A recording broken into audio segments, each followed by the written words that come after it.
กับสบายดีและสวัสดีจ้าพี่สิทุกคนเนาะมื้อนี้มาพบกับซ่องน้องเอิญซาลาวคือเก่าจ้ามื้อนี้มาพร้อมกับการลกกะเตรียมดำหน้าเนาะพี่น้องนี่อันนี้คือต้นกะเนาะอยู่กลางหันตะกะเลยขามาลกกะอยู่กลางเลยไห้นี่มันบ่มีน้ำฝนกระตกอยู่พี่น้องฝนกะแต่ว่าตกหอดบ่มีหอดน้ำในไห้หน้ากันมันตกบ่แห้งกับบ่เฮิงบางทีกับบางมื้อกะลิ้นบางมื้อกะแห้งแต่ว่าบ่เฮิงแล้วมันน้ำให้หน้ากับบ่อยู่โลกาถาฝน โลกาถาฝนเนาะคันบ่มีน้ำดำก็สิได้จูบแหละจูบน้ำน้องลงไปดำแหละโลกาไว้ก็ได้นี่พาไปเบิ่งวิธีการโลกาเนาะอยู่ฝั่งลาวเฮาบรรยากาศมื้อนี้กะกำลังเห็นแสงแดดสวยเติบแล้วตอนนี้กะกำลังแดดเพราะว่าเมื่อคืนนี่กะฝนตกแห้งเติบแต่ว่ามันบ่เหิงก็เลยบ่มีน้ำให้หายนาให้ตะกาก็ได้นี่วิธีโลกากะสิประมาณนี้เนาะพี่น้องนี่เฮากะจับเอาแล้วเฮากะดึง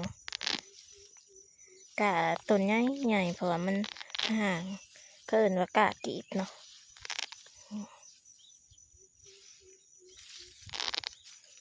กะมันห่างกันแล้วมันกะต้นใหญ่แต่ก็นี่อันนี้คือกะมันหุ่มกันเนาะพี่น้องตอนเฮาหว่านกะแล้วเพราะว่าฝนตกกันเดียวเม็ดขามัน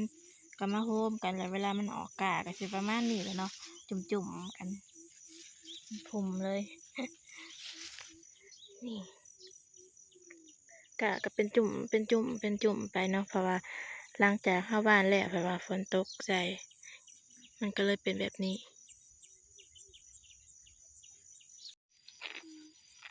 กัดกระโหลกเอื่อยเพิ่นก็ออกมาแล้วกับปันน่าเกิดตะกะทะเบยเนาะโลกาถาพ้นพี่น้องพ้นเมื่อคืนนี่ป้าเกิดว่ามันสิตกเหิงแท้ละโจกผู้ใดเดี๋ยวพอตกข้าวเดียวพอดบ่10 นาทีตกแห้งผัดบ่เหิงบัดบ่เหิงอันผัดบ่แห้งผัดเชียงเหิงแน่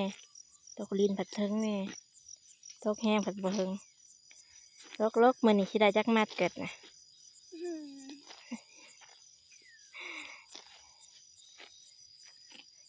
เลยเป็นเห็ด มัดได้น้อยจำขมัดรับจ้างมัดสำแขนอันนี้แหละคือมัดสำแขนกะกีบดำเปลืองบรรยากาศยามเช้าเนาะครึมกะพัชวะเขามัดเป็นบ่อยนี่มารอบแรงเนาะพี่น้องอันนี้กะรอบเช้าเนาะลกได้ทั้งเบิดได้ประมาณ100 ปลายหมัดนี่แหละนี่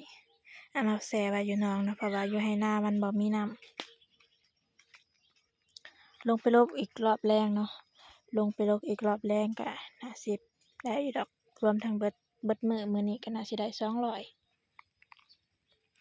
สอยยิงเพิ่นก็มาลกซอยนำนะพูนเพิ่นลงไปแล้วกับเอื้อย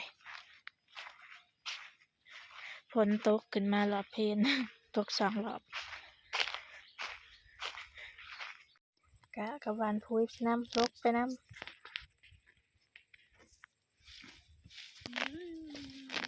เสียงลูกกาปวด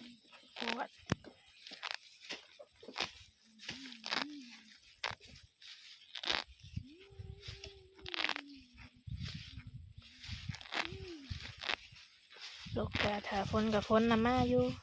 แต่ว่ามาบ่แห้งนะพี่น้องดินกับพอดีซุ่มบ่หง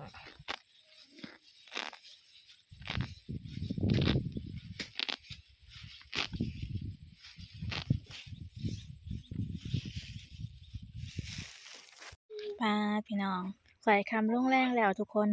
ตอนนี้ก็เป็นเวลา4:50เนาะก็สิฮอด5 โมงแล้วนี่กะทั้งเบิดเนาะ